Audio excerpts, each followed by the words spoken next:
Samantala, ilang residente sa barangay Ventinilla, Santa Barbara, Pangasinan ang tulong-tulong sa pagdalagay ng sandbags sa nasirang bahagi ng dike. Sundan sa report.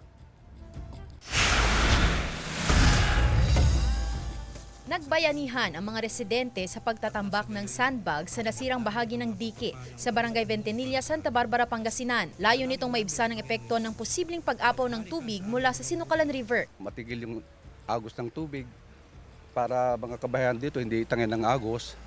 Kasi kabili ng kawawa pag ito ay bumigay. As of 1 p.m., umabot na sa 7.7 feet above critical level ang Sinukalan River. Makikita sa aking likuran ang mga pinagpatong-patong na sandbag ng mga residente bilang pansamantalang solusyon dito sa nasirang dike. At katabingan nitong dike, itong mga bahay. At ayon sa mga taga rito, isa rin sa pinangangambahan nila maliban dito sa nasirang dike, ito namang pag-apaw ng ilog Sinukalan na kasalukuyan ay nasa above critical level na.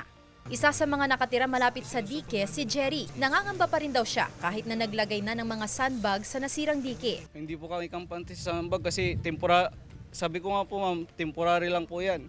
Pag yan umangat po, wala talaga. Oktubre noong nakarang taon nang masira ang bahagi ng dike dahil sa pananalasa ng sunod-sunod na bagyo. Hanggang ngayon, naghihintay pa rin ng permanenteng solusyon ang mga residente. Bilisang lunas lang para maibsan lang yung problema. Sandbagging lang po muna ang maano natin kasi pati mga heavy equipments po natin, hindi po sila pwedeng lumusong. Samantala, ilang barangay din sa Santa Barbara ang nakararanas ng pagbaha dahil sa pag-ulan. Patuloy ang monitoring ng MDRRMO. Kasama si Henry Duminsil, Sandy Salvacio, One North, Central Luzon.